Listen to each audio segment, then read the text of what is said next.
یہ سلیمان علیہ السلام تھے۔ اللہ تعالیٰ نے آپ کو فیصلہ کرنے کی زبردست صلاحیت عطا فرمائی تھی۔ سورۃ الانبیاء آیت 87 میں ہے۔ اور داؤد اور سلیمان کو یاد کیجئے جبکہ وہ کھیت کے معاملے میں فیصلہ کر رہے تھے کہ کچھ لوگوں کی بکریاں اس میں چر چگ گئی تھیں اور ان کے فیصلے میں ہم موجود تھے۔ ہوا یہ کہ دو آدمی ہمسائے تھے، ان میں جھگڑا ہو گیا۔ ان میں سے ایک کے پاس کھیت تھا، اس میں اس نے فصل بو رکھی تھی، دوسرے کے پاس کچھ بکریاں تھیں۔ بکریوں کا چرواہا رات کے وقت دیوار والے دروازے کو بند کر دیتا تھا تاکہ بکریاں نکل کر فصل کو نقصان نہ پہنچائیں۔ ایک دن وہ دروازہ بند کرنا بھول گیا، بکریاں کھیت میں آ کر چرنے لگیں، فصل خراب ہو گئی۔ دونوں داؤد علیہ السلام کے پاس آئے، اپنا مقدمہ پیش کیا۔ داؤد علیہ السلام قاضی بھی تھے۔ اس وقت سلیمان علیہ السلام کہیں گئے ہوئے تھے۔ داؤد علیہ السلام مقدمہ سن کر کہنے لگے، یہ بکریوں والے کی سستی کا نتیجہ ہے، اس کا حل یہی ہے کہ وہ تیری بکریاں اپنی تحویل میں لے لے۔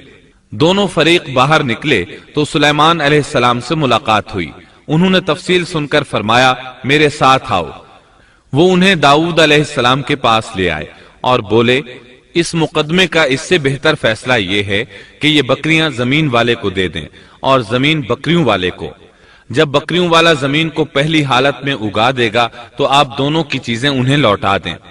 اس دوران کھیتی کا مالک بکریوں کے دودھ سے فائدہ حاصل کرتا رہے گا۔ یہ فیصلہ زیادہ بہتر ہے۔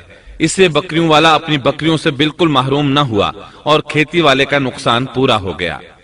یہ فیصلہ آپ کو اللہ تعالیٰ نے سمجھایا تھا۔ اللہ تعالیٰ سورۃ الانبیاء آیت 89 میں فرماتے ہیں، ہم نے اس کا صحیح فیصلہ سلیمان کو سمجھا دیا، ہاں ہر ایک کو ہم نے علم و حکمت سے نوازا تھا۔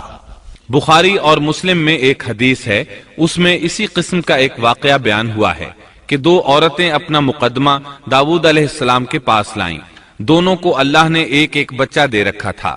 ایک بھیڑیے نے حملہ کر کے بڑی عمر والی کا بچہ چیر پھاڑ ڈالا۔ عورت چالاک تھی، اس نے چھوٹی عمر والی کا بچہ چھین لیا کہ یہ میرا بچہ ہے۔ داؤد علیہ السلام نے دیکھا بچہ بڑی عورت کے پاس ہے تو اس کے حق میں فیصلہ دے دیا۔ سلیمان علیہ السلام نے داؤد علیہ السلام سے اجازت چاہتے ہوئے کہا، کیا میں اس مقدمے کا فیصلہ کر سکتا ہوں؟ انہوں نے اجازت دے دی۔ سلیمان علیہ السلام نے عورت سے کہا، بچہ مجھے دے دو۔ بچہ ہاتھ میں لے کر انہوں نے تلوار نکالی اور دونوں عورتوں سے فرمایا، میں اس کے 2 ٹکڑے کر کے تم دونوں میں برابر برابر تقسیم کرنے لگا ہوں۔ یہ سن کر بڑی عورت بولی کہ ٹھیک ہے، جبکہ چھوٹی عورت مامتا کی وجہ سے چلا اٹھی کہ آپ اسے زندہ رہنے دیں اور اسے دے دیں۔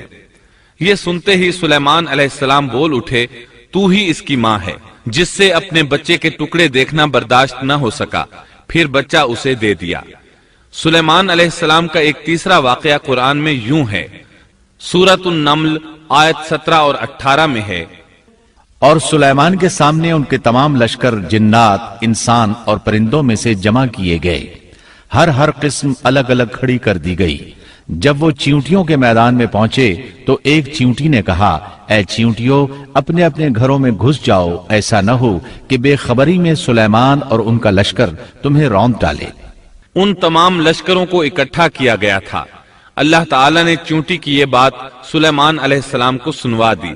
سورہ نمل آیت 19 میں ہے، اس کی اس بات پر سلیمان مسکرا کر ہنس پڑے اور دعا کرنے لگے کہ اے پروردگار، تو مجھے توفیق دے کہ میں تیری ان نعمتوں کا شکر بجا لاؤں جو تو نے مجھ پر انعام کی ہیں، اور میں ایسے نیک اعمال کرتا رہوں جن سے تو خوش رہے، اور مجھے اپنی رحمت سے نیک بندوں میں شامل فرما۔